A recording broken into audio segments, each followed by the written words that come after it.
So, I don't know what it's like where you are, but it's a chilly morning, isn't it? And even though we're inside, still give yourself plenty of time for that loosening up, warming up process. And as always, this is a great start.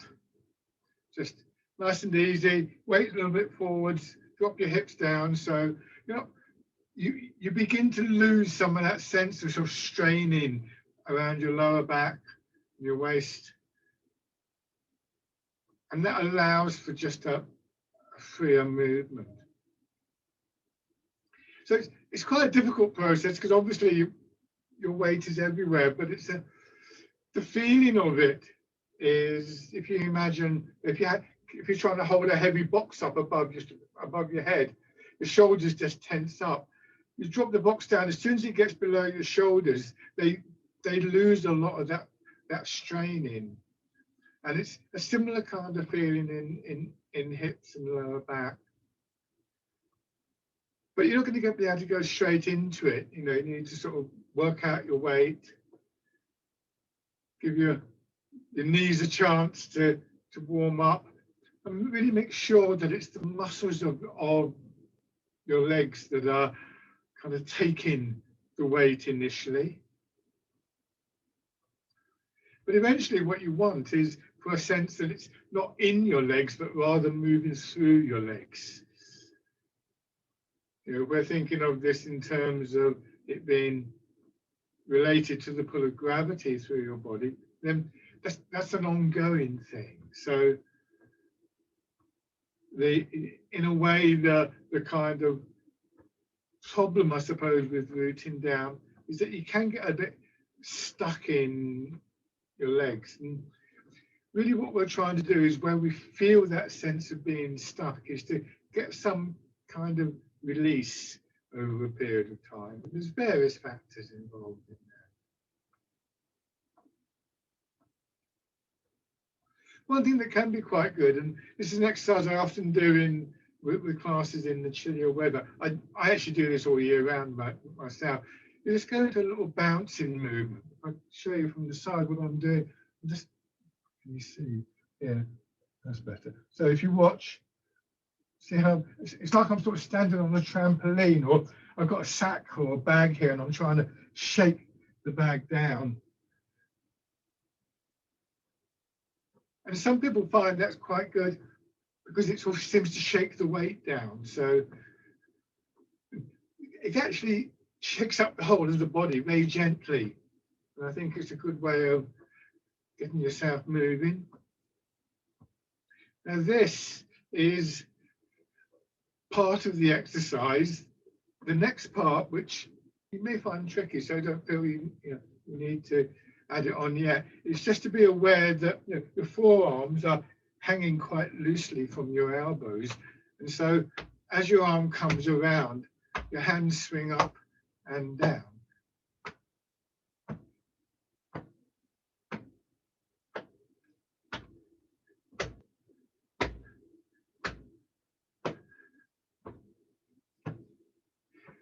Very gentle kind of shaking movement, releasing stiffness and this sense of, as it's described in Chinese medicine, stagnation in the body.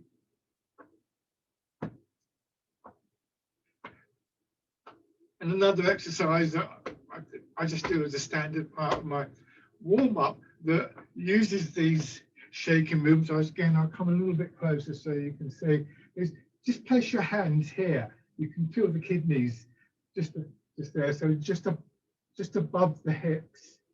Press in gently, and you'll find that you're sort of massaging this whole area of the lower back. If this is a difficult position for you, then maybe do this, put one hand there, and then swap over after a while, or use the side or the back of your hand, whichever, just find a way to adapt it. And then just drop your weight down and go back to the normal routine. So that last one, sort of targeting kidneys and lower back, particularly in the colder weather, I think is very important. Lower back is often the part of the body that is the focus for bad posture. You know, back problems are endemic in our culture, and it often seems that the lower back takes the weight of the body. It's something we want to try and avoid.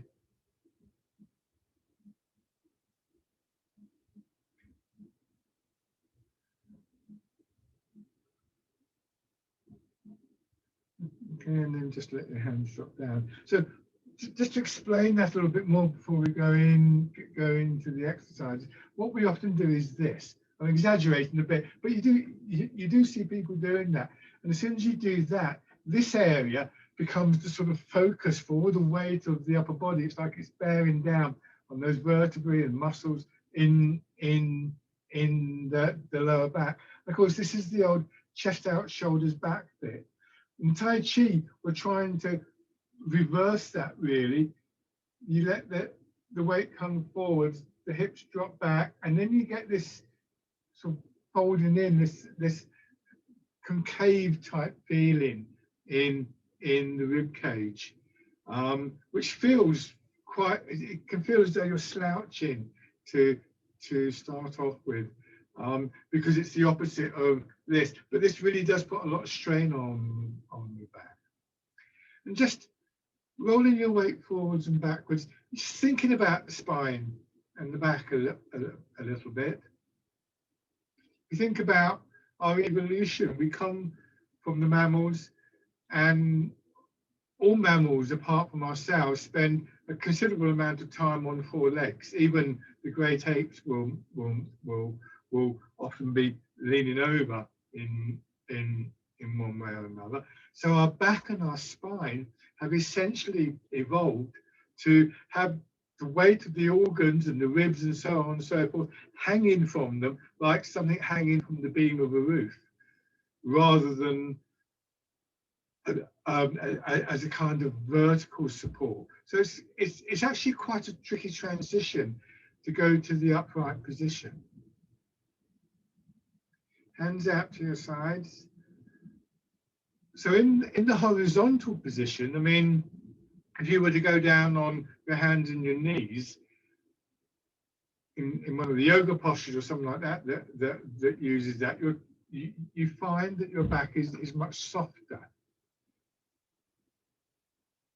And in Tai Chi, we want to try and keep some of that sort of softer quality, still quite strong, but supple, perhaps is a better word, but in the vertical position. And if you can do that by dropping your hips, and I've talked before about this alignment between your hips and your shoulders, then in exercises like this, you'll start to get this lovely sort of fluid feeling in the back, that rather than like a kind of solid wall, it kind of moves a little bit. The image I sometimes give to people is it's like a plant just floating in water. It's not weak by any means, but its strength is sort of has that different quality that we look for in Tai Chi. And it allows for the movement to be transmitted through your body.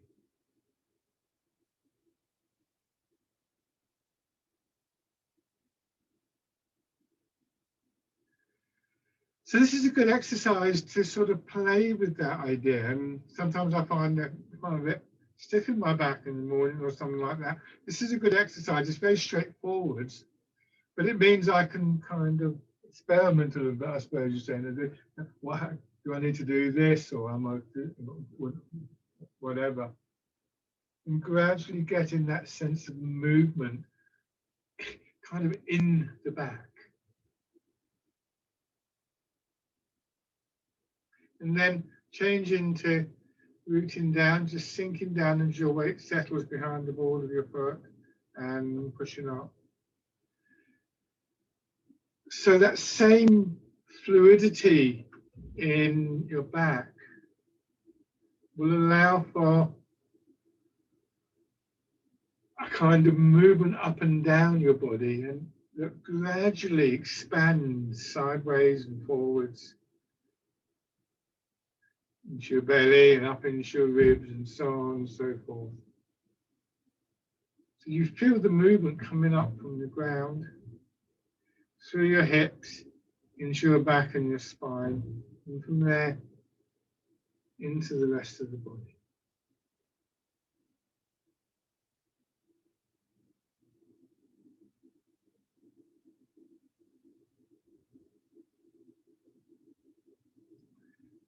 As you sink down and push up, your pelvis will adjust, as we know, and that will affect the curve of the small of your back and maybe even higher up in the back. You know, again, the spine is not a solid object. It has quite a degree of flexibility, is what we're looking for there. And energetically, our back and spine are very important in the body, with several of the kind of really important meridians, the jiao, the energy channels, existing in the back, as well as things like major blood vessels and central nervous system and so on and so forth. So,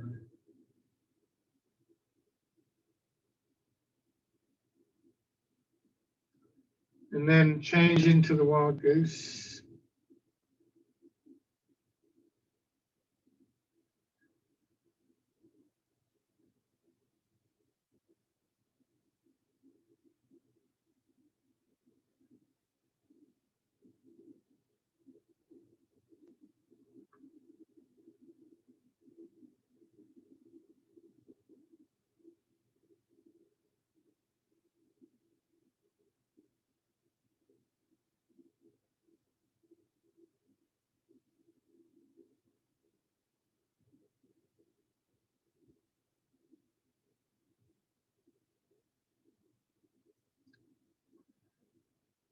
And then part in the clouds.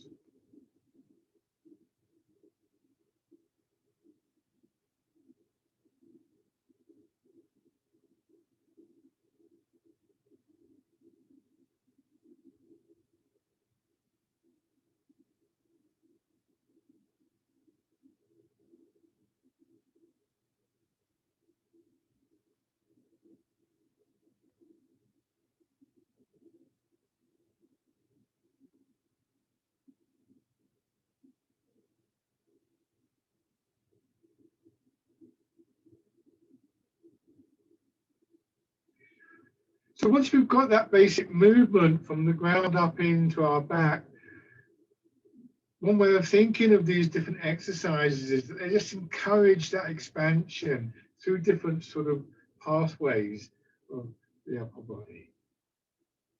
So for instance, now when we change the dragon plucks the stars from the sky, a bit much more, of course, in one side and then the other.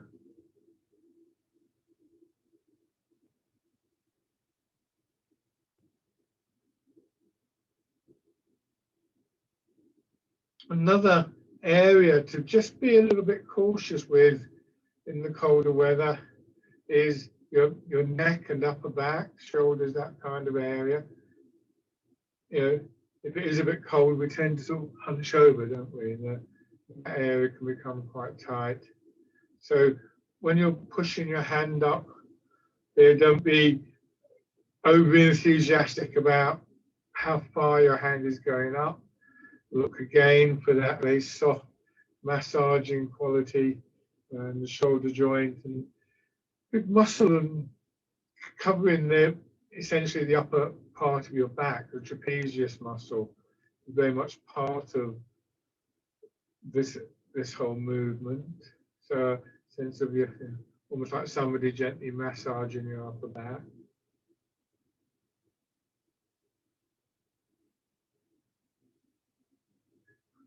So these first few exercises really give us a chance to explore how we're feeling and where there's areas of stiffness and tightness and so on and so forth, without making too many physical demands of the body. We'll do one more of these.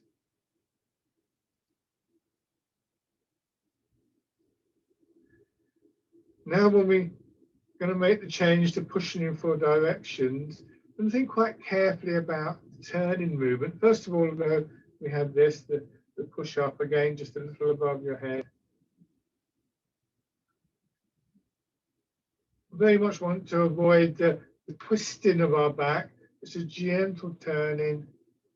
Initially, I always say to people that you should imagine your spine almost like or the center line of your back, like a pole running up through your back, or the axle of a wheel, so that you turn around it.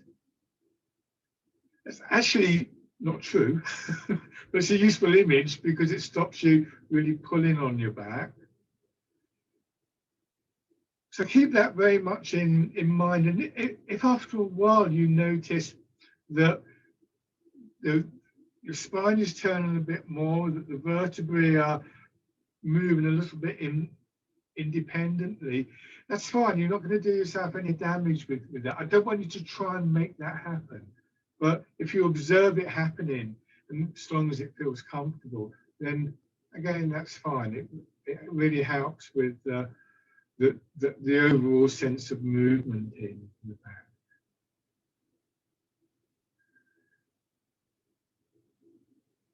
But it's ridiculously easy to end up with pulling the muscle in your back through twisting movements, bending movements.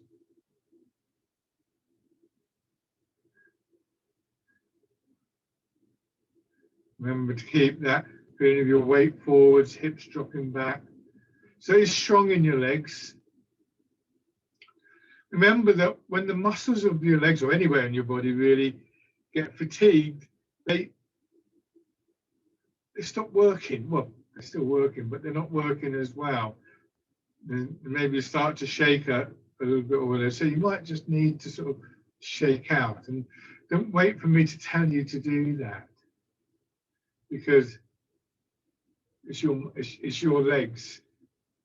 And if the legs stiffen up, you'll lose that freedom of movement in the upper part of your body. Let's do one more round of this.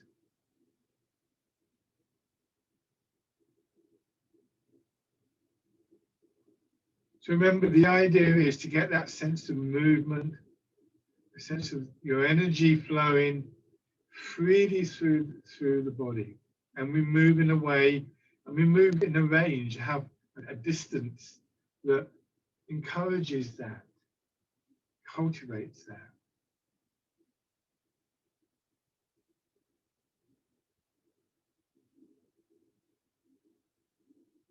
Now change to circling palms.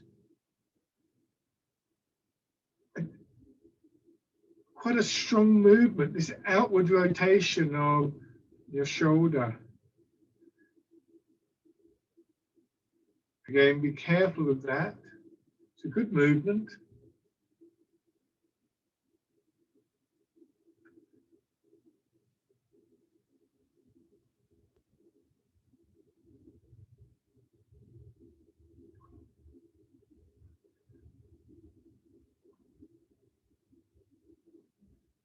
And then if it's comfortable, you add the turn. So two quite strong movements.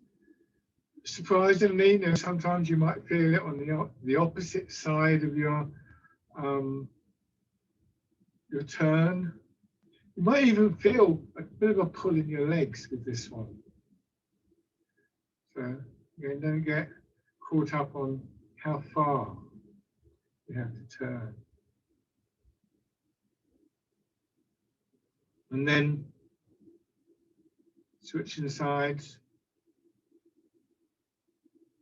First of all, without the turn.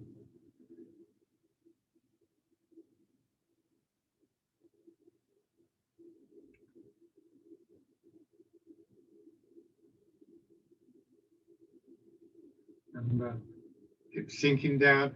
slight curve in the knees, as though you've got a little ball tucked in behind each knee.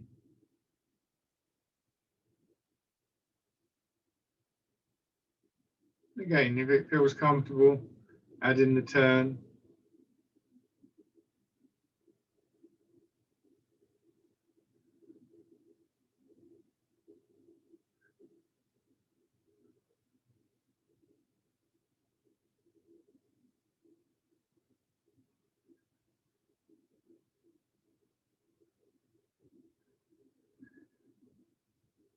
After this one, we'll come to rowing a boat in the middle of the lake.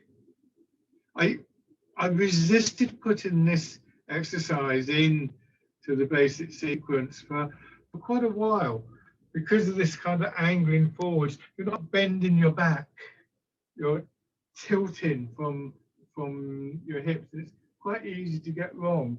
But in the end, I decided it was quite a valuable exercise because of what it has to teach us about how we get to the upright position. And it's that allowing of your hips to drop back at about this point. It's like you're going to do that and the pelvis tucks under. And this feeling almost as though your head is floating up.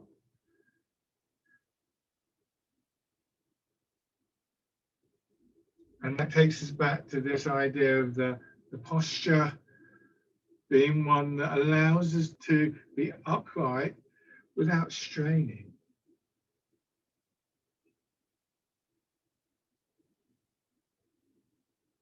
One more time.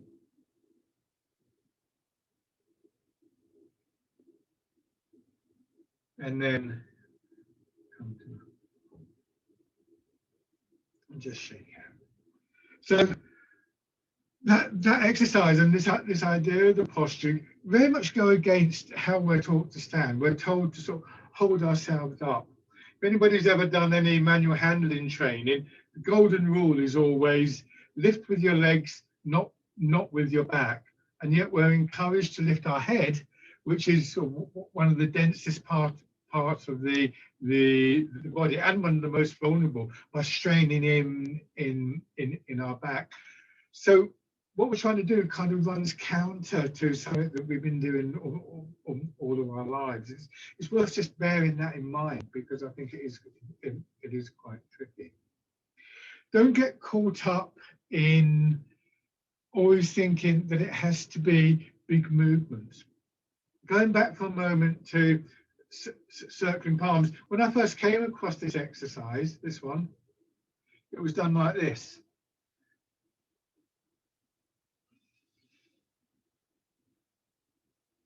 All the way down. And I still do it like that myself sometimes, but I always prepare for it.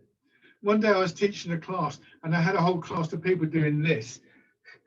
And I just thought they're going to ruin their back. So I said, okay, look, just stop for a moment and let's just do it like this. We did it like that, and I found myself thinking, oh, that's interesting, because there was stuff going on that I hadn't noticed doing the bigger exercise. So I started doing it like that, and it doesn't risk the back. And then a couple of years later, I had a whole load of people still not doing it particularly well. So I said, well, let's do it like this. And once again, I found myself thinking, well, that's interesting, I hadn't noticed that. So the smaller I made the movement, the less movement I did, the more I was learning about the movement, which is typical of Tai Chi. So don't get caught up on sort of like big movements necessarily. It's not all about that. It can be that, but particularly important now. I'm going to take you into a new exercise called Swimming Dragon. This is one that very much works on the back. Bear in mind always, when I'm teaching an exercise, I will try and do the movements quite big. I'm not expecting you to do them quite big. And with this particular one, I'm going to use this stance, a hip width parallel stance, to take you through the exercise in the first instance. It's traditionally done like this with the feet together, but this is a bit awkward. So I just wanted to get used to the movement. We'll start off with what happens in the hips. I want you just to tilt your hips a little bit from side to side. And again, I'm doing this quite big so you can see what I'm doing, but just a slight curve in the spine.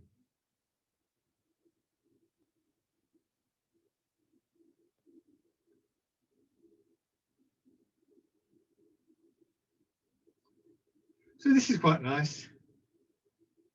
Obviously, you're not going to get a lot of movement, and if you do have most of us have some kind of what they call sclerosis in the back, and this is something that we have to take into account, some kind of bending. There's no such thing as a perfect back. Now bring your hands in front of you, and they're just in a kind of almost prayer type position, and move them in the opposite direction. So as your hips go in one direction, the hands go in the other, and then you come back the other way and see how the hands curve over there. Nice and relaxed in your shoulders.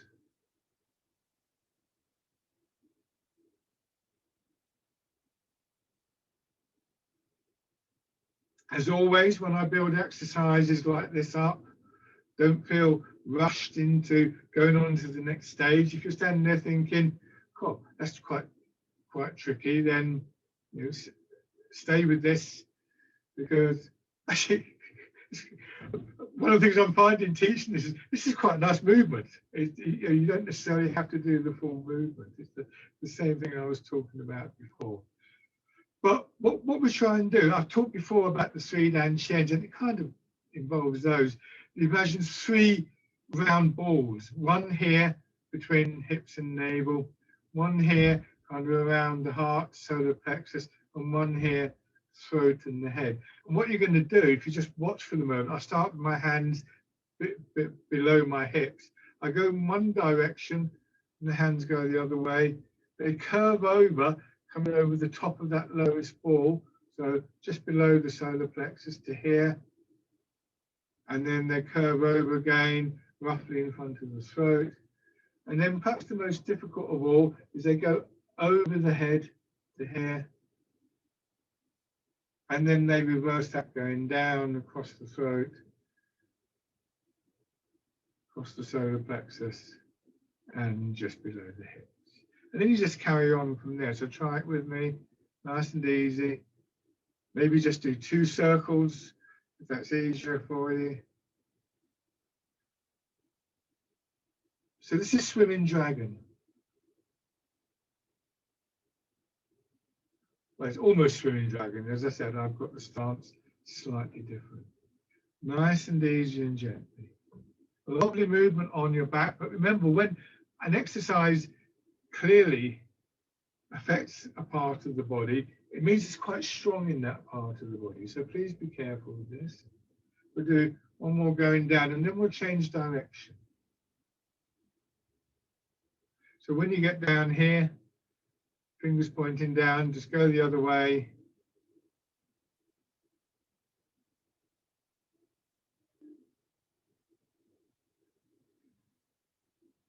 When we go to the lower movement, there will always be a tendency to sort of lean forwards like this. And be careful with that. But in the end, what we're trying to do is, and I'll show you this time,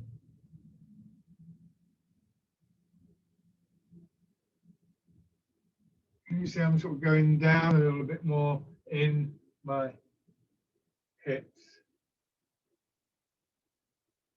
A little bit of a bend, and don't overdo this. I think I may have changed direction, so I'm just carry on in the direction that you're in.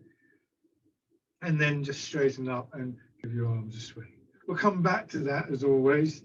I just wanted to introduce that. That's Swimming Dragon. There's 2 dragons we've got. Dragon plucks the stars from the sky, Swimming Dragon. And if you have a look in a book of kind of Eastern, Chinese, Korean, Japanese folk tales, they'll probably have a dragon in there somewhere. And if you've got illustrations, you'll see that the Eastern dragon is this almost serpent-like creature rather than the big kind of bulky thing that we're used to. over this side of the planet. So it has this sort of very fluid quality. They're often associated with water dragons in those countries. So this kind of movement, and indeed this kind of movement, very kind of typical of the dragon. Excuse me. Okay, going back to our normal routine, we've been doing stretching between heaven and earth. So let's go back to that. Just turning your hands up and down. Another one that builds up in stages and gives us a chance to just get a sense for how far we want to go. And remember, each stage has its own properties. So you could just do this for half an hour and still be kind of investigating what's going on in it. You know, so I am going down a little bit and then pushing up. If your legs are okay, you can introduce that.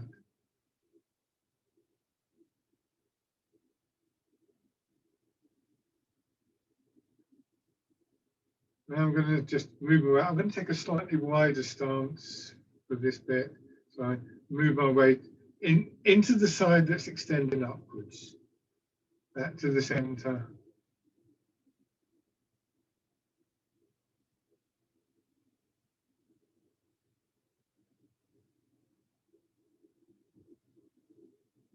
Take your time. And in particular, take your time with this contracting stage of the movement. It's very easy to overlook the significance of that.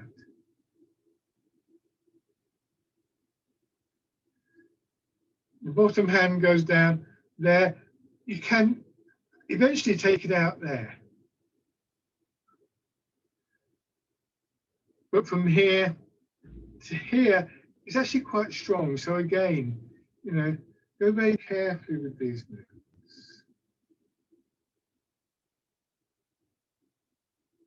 And then raising your heel, and stepping in.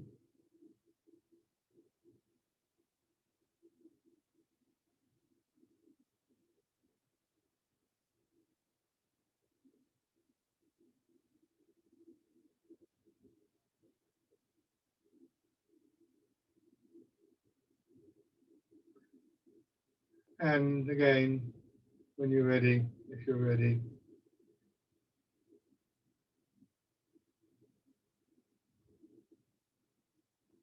Just raising the foot.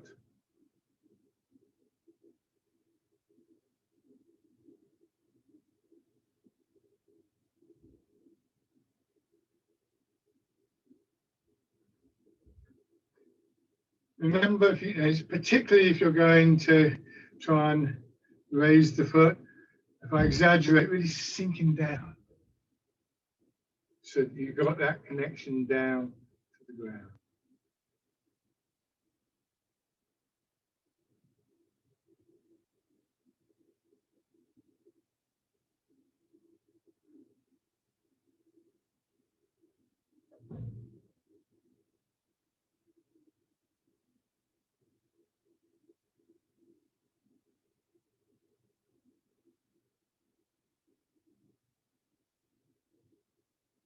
And bring your feet back. And shake it out. If you think about it, when we do Dragon Plucks the Stars from the Sky, and indeed with the Swimming Dragon one that we looked at, not dissimilar to this part, you know, there's this sense of extension upwards. And try and keep away from the idea of stretching. Not because I think stretching is a bad thing to do, it's a great thing to do, but you know, we're not sort of trying to stretch as far as possible. Expanding, opening is another way of thinking of it. So you want to feel as though you could have moved a little bit further. Trouble is when you do that, it becomes a little bit wobbly. And sometimes what we're told in Tai Chi is that we should move to 70 or maybe 80% of the full movement. always leaving that capacity within the body for the internal movement, the internal flow. And we want to move further, but always with that idea that it's making the 80% further. You don't want to go to 100%. If you want to stretch, it's a great thing to do. I would recommend it, but stretching and moving at the same time is not a great idea, because stretching is something you do to enable movement, not necessarily at the same time. Have you ever watched an athletics meeting or something like that? Every now and then you'll see somebody running the track and it's like, they'll pull up because their hamstring's gone. And if you over move, then you risk injury. It's a very common form of sports injury. Now, 1 foot forwards. Same thing with this exercise, same idea with this exercise. As transferring your weight forwards and backwards, we're looking for an ease of movement. We want to comfortably get 60% of our weight in the front foot, and then comfortably 70% in the back foot. So to start off with, the length of the step is about the same as the width, hip width. As you manage to sink down a bit more, and as your legs condition, you may well find that you can step a bit further. Try not to step less though. Although it's quite a short stance, it shouldn't be this. Now it's a bit kind of wobbly. So take this space defined by your stance. Think about it. If you were on a walk and you came to a river or a stream, and there were 2 sets of stepping stones covering the stream, and one set were tiny little rocks, and the other set were big, sort of like almost like pavement slabs, which would be easier to cross the stream with. It would be the big ones, because you'd have room there to actually settle yourself. And the stance reflects that kind of ownership in a way of that space.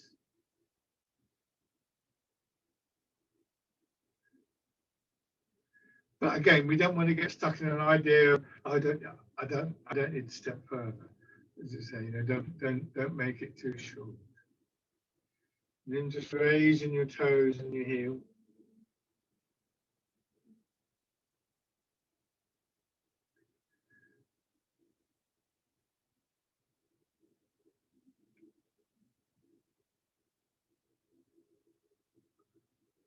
And then stepping in.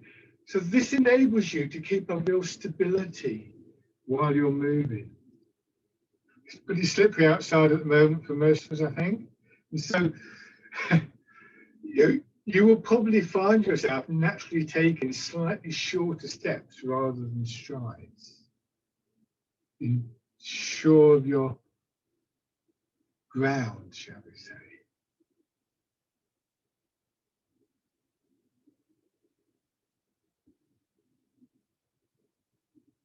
And then on the other side, same thing. So remember, these are all ideas that have some of their roots in Chinese fighting arts. Tai Chi would be regarded as a close range art.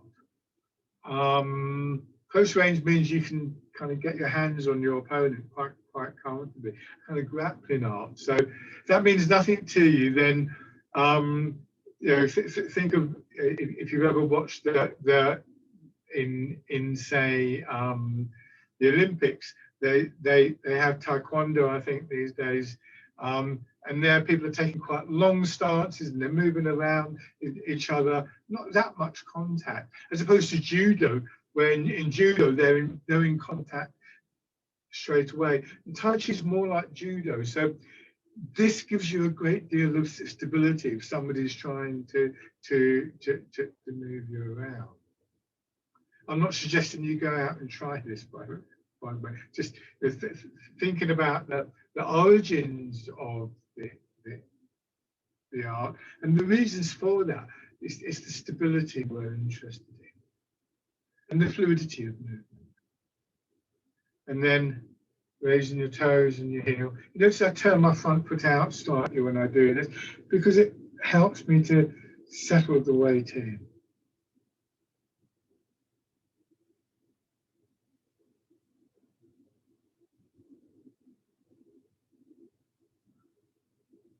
Remember, hips sinking down.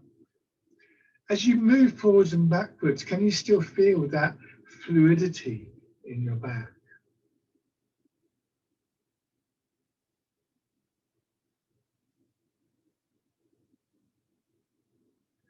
And then stepping in.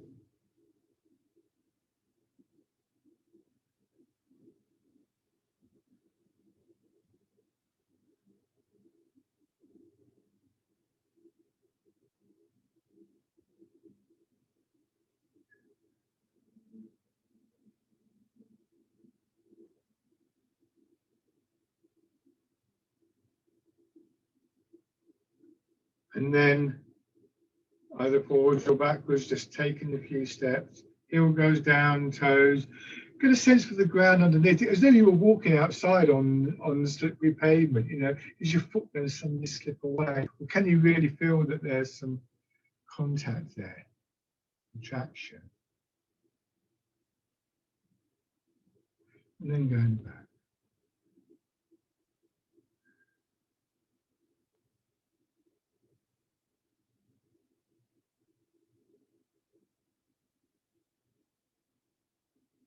And bring your feet back. And shake it. Good. And your first foot forwards. So when we were doing this, that little bit of movement of the weight in our feet came up through our legs and our hips and pelvis into the spine, and we got that sort of sense of the spine in our back just gently floating forwards and backwards. And the same thing here now, that little bit of a push from the back leg, pushing us forwards, gets transmitted up through the back. And again, when we come to the different exercises, gets kind of encouraged to work through the upper body in different patterns. So starting in your back foot, hands on your belly, feel the push into your hip, into your back, and then the expansion out through the front of your body. Pigeon spreads its wings. And back.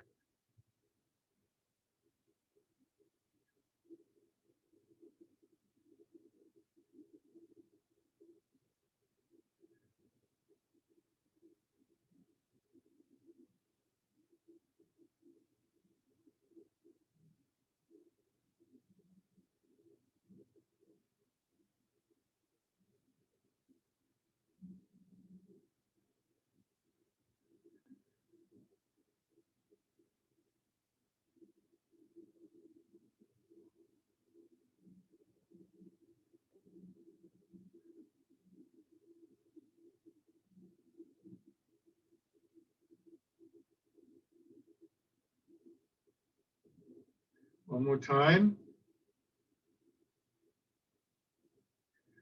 Now notice the change. We come to here, you sink back, you let your hands come out.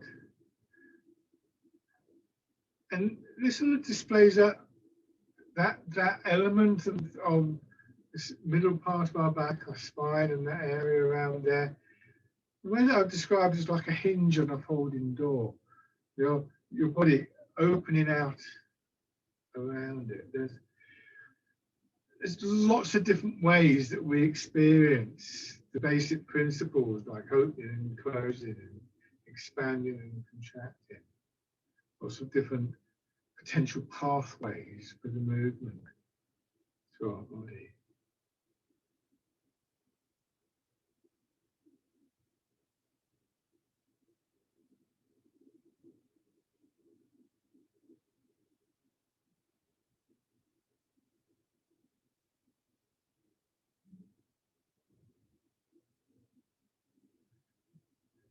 And then fisherman cast a net. And always remembering that one of the goals, if you like, is to get this sense of harmony and balance in the movement, and the energy flowing through the body.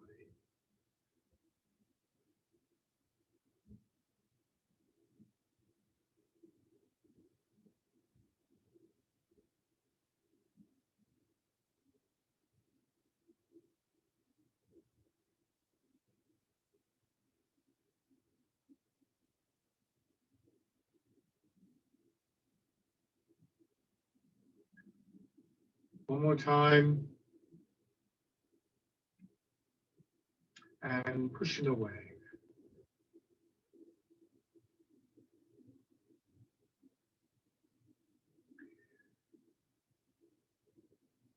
Keeping that upright position. It's like you're pushing something. As I said, if you think about something like, say, judo, and actually, I quite like the name "pushing a boat" because that always creates the feeling of being on the edge of the riverbank.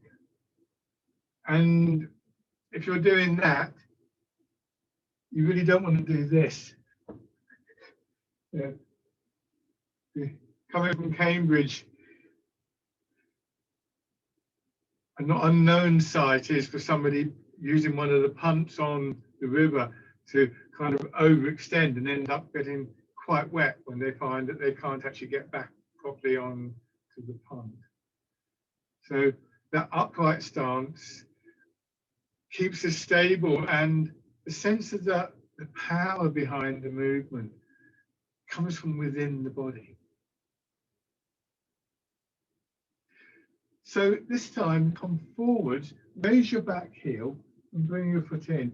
And this should feel fairly stable. Whereas if my hands are out here, I'm being pulled forward. And then step back, bring the foot in, step into the front foot.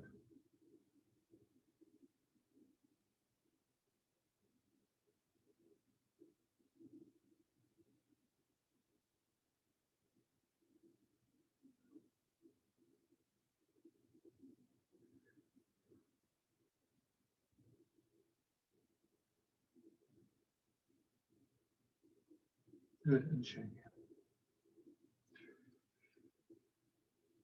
And then on the other side, what did we start with? Pigeon spread swing. So once again, pigeon spread wings. So things like swaying in the river, we did earlier, swimming dragon, some of those earlier exercises, point us at a quality of movement.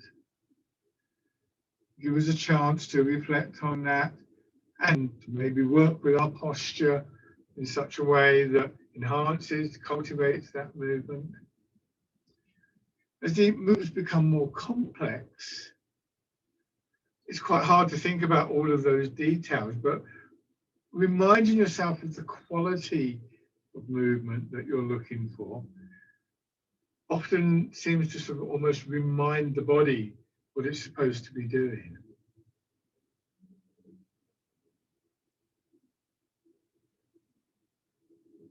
One more of these. This is where memory can be an advantage, not a memory of how to do a complicated movement, just a memory of how the movement feels. Memory is a powerful tool in that sense.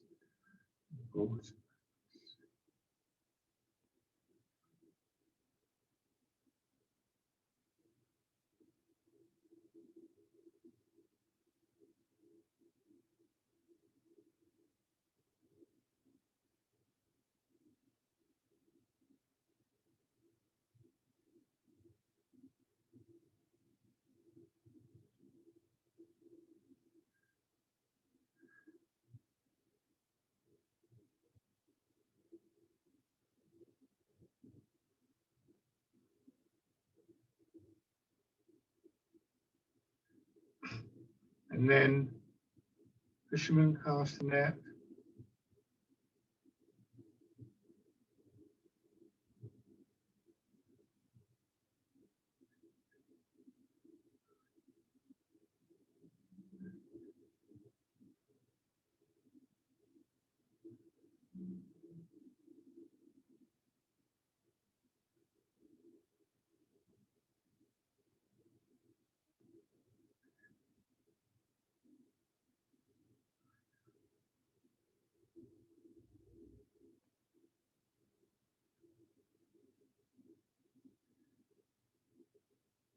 And then pushing away.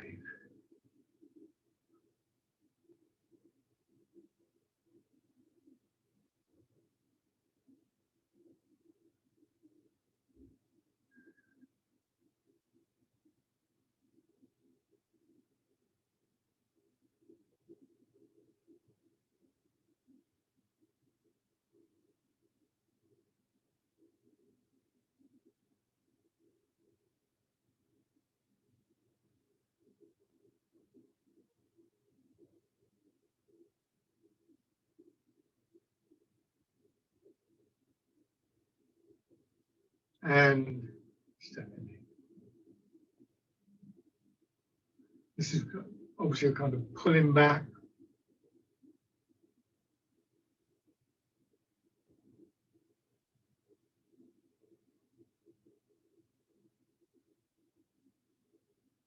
So plant the foot down, heel, toe, move the weight.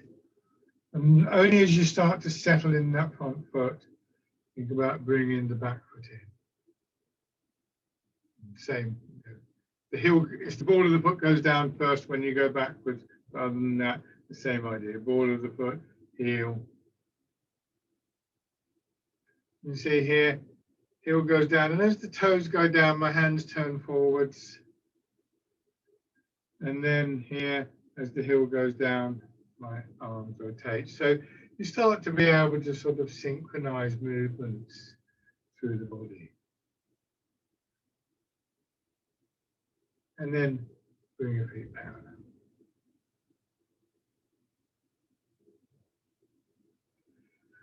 Okay, good. Lovely. So rubbing your hands together.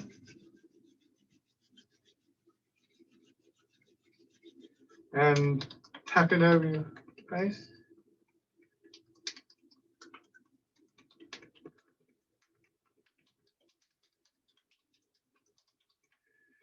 Over your head and neck.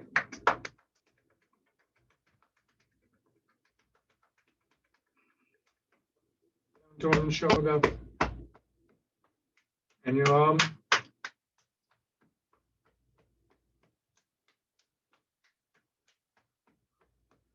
And the side.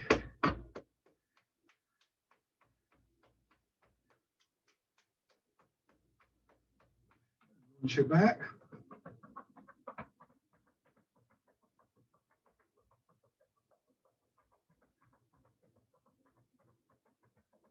Around your hips.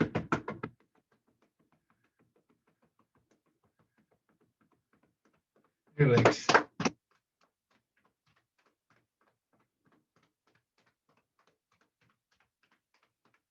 Light on your belly. And onto the upper part of your chest.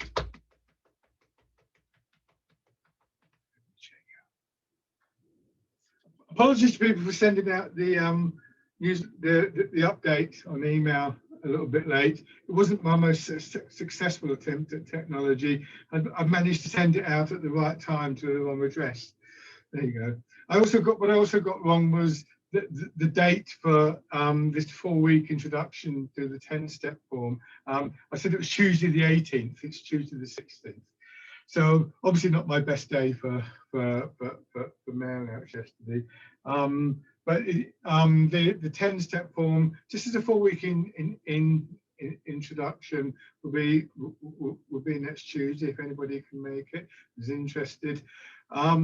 Just so you know, I mean, the form itself is a lot simpler and shorter and more compact than most traditional Tai Chi forms, deliberately so. So there's basically kind of 4 different, what I think of as modules, and that's what we'll be looking at. There's just movements so a sequence of movements that link up in much the same way as we do with some of the movements in this class. and are then put together in various stepping patterns, ranging from a very simple stepping pattern, which is basically the kind of thing that you've just been doing with me, through to something more complex that involves a degree of turning. But just as a way of getting, people who are interested in the Tai Chi forms, which are great to be able to do, but can take a bit of effort to learn, and often require a fair amount of space to do them in. But I can actually do the 10-step form in this space. So my own form that I put together specifically for that purpose, and I've taught it in community centres and hospitals and things like that, where there's very little room, and where frankly, it's not always possible to spend a couple of years teaching people a kind of older sequence of movements. So it's a good introduction to the notion of Tai Chi forms, which I think are lovely to be able to do. Now, just to remind you of the swimming dragon exercise, we started with this, and I'd always recommend starting with something like this, just to get a measure for, well, how does it feel for this? Is it okay on my back? Is it tight enough? If it is, just play with this a little bit to get that sort of fluidity in your back. And then the hands were doing this, and you could just do this again as a sort of interim step, because you start to feel what's happening in the side. Then eventually these 3 circles, 1, 2, and 3, and the hands tracing the outline of those circles going across the swimming dragon. And for the moment, we'll leave. We'll do it in this non-traditional wider stance. I probably shouldn't play around too much with traditional movements and so on and so forth. But I find that it isn't always the case that the way they've come down to us is the best way to learn, or even the best way to do the exercise. So I would never urge somebody to just ignore the tradition note, but we will get around to doing that if it suits you. But if it doesn't, there's no reason why you can't get some benefit from the exercise. So for now, just coming back to sinking down, remember that feeling of your weight dropping down. Embrace tiger, return to mountain.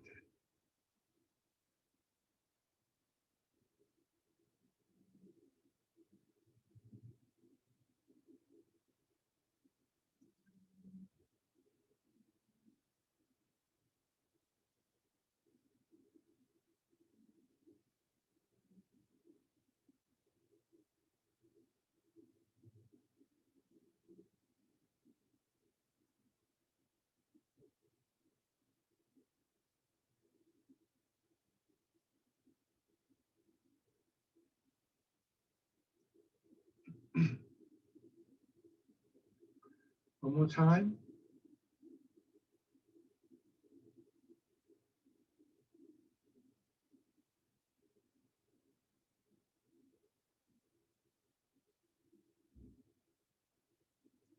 And stand.